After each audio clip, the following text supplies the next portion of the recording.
Great. Hi, everyone.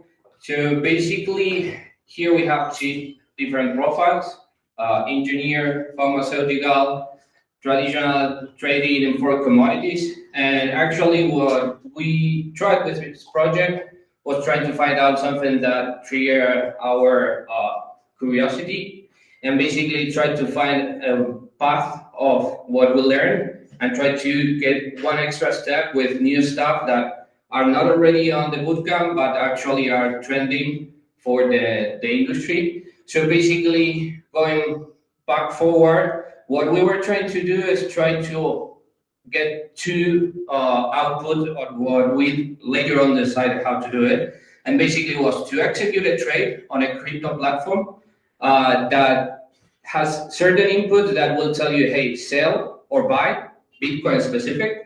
And with that, try to get money, of course. And additionally to that, related to Bitcoin, maybe some of you know about this, but there's a lot of information on the market, and each day appears a lot of information. So basically, what was happening to us is when we tried to keep updated with this, it was taking like 4 or 5 hours to be aware of everything that was going on. So basically, what we tried to do, and here it's a clear mock-up, that what we did is what we tried to do is fetch information to what we call Nate, and later on we will explain what is Nate. But basically, we fetch news, a prediction of the price of Bitcoin, and additionally information from Twitter that actually it's one of the main part of the information for Bitcoin and crypto stuff. So moving forward, and we will try to go deep dive in this, is we have like two specific models, and this part in specific, that is the one that I'm going to explain, is related to ChatGPT, LLMs, that kind of models that nowadays are like two different structures. One is open source and the other one is not open source. ChatGPT is not open source, and there are other ones like Google that have the two models. One is Gemma and the other one is Gemini. So basically what we try to do is try to use an open source and feed with a lot of technical information that the models that we use nowadays do not have it, like for example, a book. So we can fed the model with a technical book from Bitcoin and try to make it much smarter on the crypto file. The thing is that we face an issue that trying to fine-tune a model with just one book of 500 pages that actually for information is too small, that will take us $20 for each book. So basically it was super expensive. We did it with one book, with information from Twitter, from newsletters, from news. And what we find out that actually the bias that generated for small models was too high. And that's why we decided to move forward. And for this MVP, we keep the Gemini 2.5 Pro, that is the best model that we have nowadays, to achieve what we were pursuing. So this is one of the brains that we use inside Nate. Okay, I took care of the time series model. So the purpose of this module is to predict the future price of Bitcoin based on historical data. As you can see on the display, the green on the top left of the diagram, those are the inputs and the processes. The blue, those are the outputs. So essentially, we try to predict the Bitcoin price based on 3 different time frames. The 4-hour time frame, this is for short-term traders who want to get money in a day, within the day. Then we use the daily time frame and the weekly time frame. This is for longer-term traders, what we call swing traders. These are the people who hold trades for weeks, months even. So what happens, it takes the data, we take the data from via the Binance API, that gives pretty generic data. So the data we get from that is typically, if you want to review what has happened with Bitcoin in the past, it's not necessarily good information for predictions. So we had to compute features to be able to make good and realistic predictions. These features accounted for things like price momentum, market volatility, and then we cross-correlated it with other markets like Ethereum, which moves similar to Bitcoin, but the key thing about Ethereum is that it moves faster than Bitcoin. So the Bitcoin price tends to follow Ethereum. Taking these features into account, generated outputs.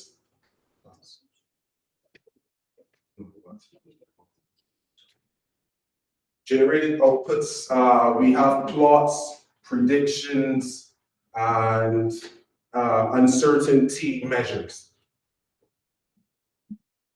So for anyone who's ever done trading or trying to start, okay,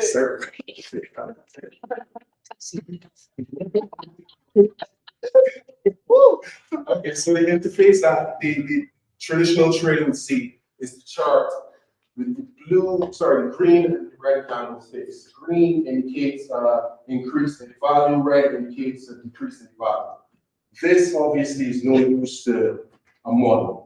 So we had to translate this into a numerical data set, which contained opening price, closing price, and the features we spoke about, momentum and stuff like that. With this, we were able to generate outputs.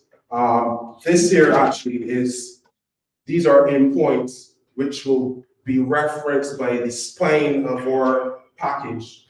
Nate, N8N is the actual name, but for the purposes of this, we call it Nate.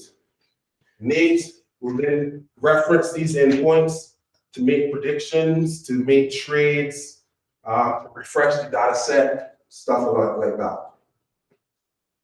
Next one. So this is, again, this happens in the background. Nate is the interface that you will, or the users will interact with. This is what is happening in the background. So for example, this is our weekly prediction, or a prediction on the weekly time series. The blue represents the actual prices, the most recent prices. The vertical red dotted line is where our predictions start. So as you can see, for the next couple of weeks, Bitcoin is predicted to drop, marginally. The gray area is the uncertainty we're talking about. This measures the volatility. This measures how much you expect the price to, or the maximum expected price point during that time, and the minimum expected price point during that time. This is also represented numerically. Again, this is in the background. All of this is used by Nate to generate a report, and also this is used to execute the trade. So as you can see, as you can see here, the most recent price was $105,000 per Bitcoin. It was predicted to go down to 101, so that would be a sell trigger.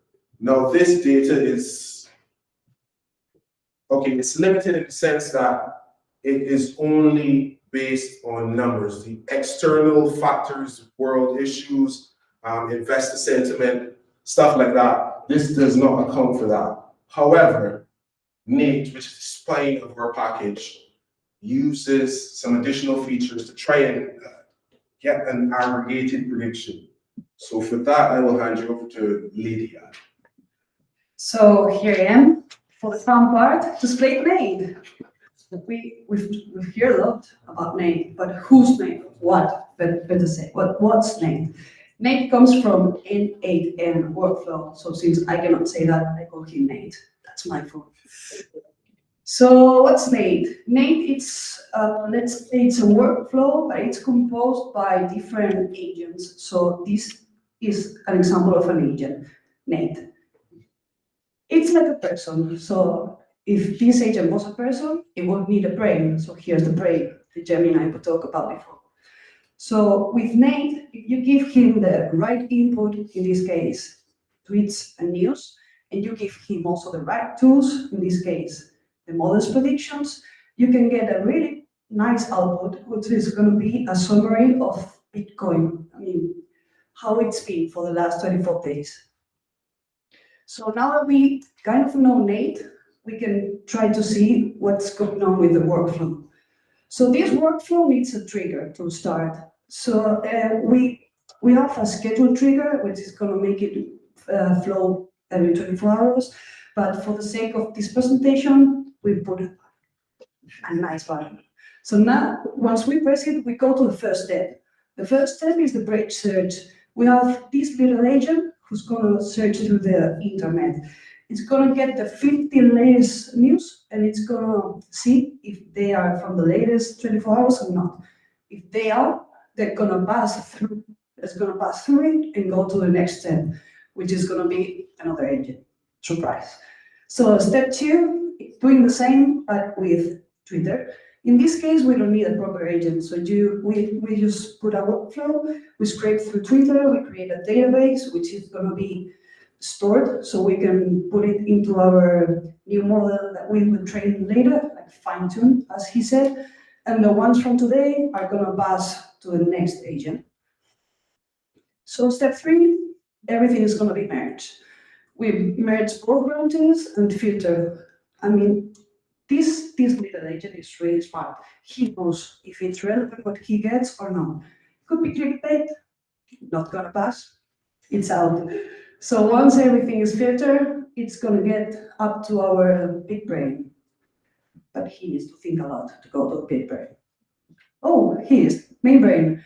Main brain has the good proper tools, has the prediction, has a really good prompt, because if you don't have a very good prompt, it's not gonna work, and has the main brain, I mean, the big Gemini Pro. So it's gonna get everything and it's gonna create a PDF with everything. And here it is. Oh, we got it.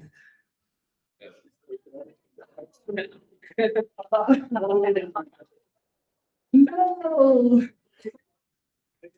Yeah, request access.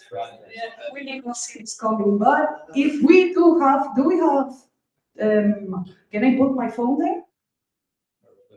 No, I mean, it's like AirDrop or something like that. No, AirDrop, but share my screen. Because I have the Telegram with my phone.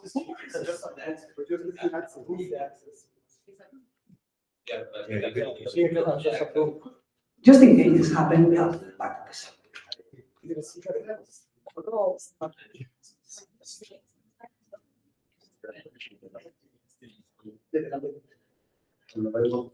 Oh.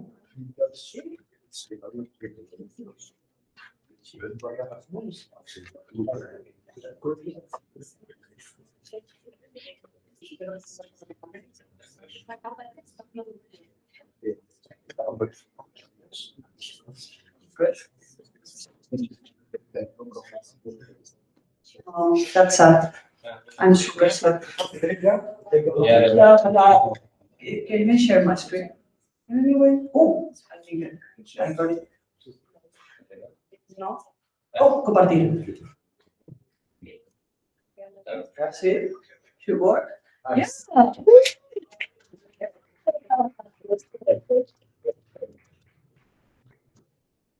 Okay. So this is what you get. It tells you, in this case, it tells you to proceed with caution, so be careful. And you also can see what the model was doing on the back. So you have the daily predictions, weekly predictions, hourly predictions, and this is a summary of kind of everything, why he's telling you this sort of stuff. So this is Nate.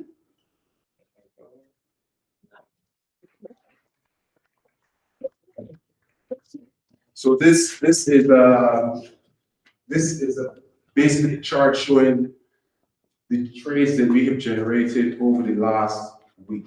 And a very basic way to measure it is that you want to see buys at the bottom and sells at the top. These red dots are sells, green are buys. So, it's pretty good for what it is.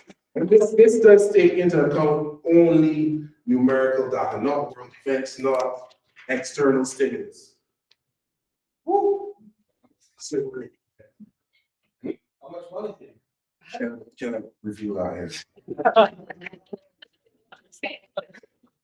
If you guys want to join the community, interact with the interface a bit, mess around, scan the QR code and have fun. Thank you for your attention.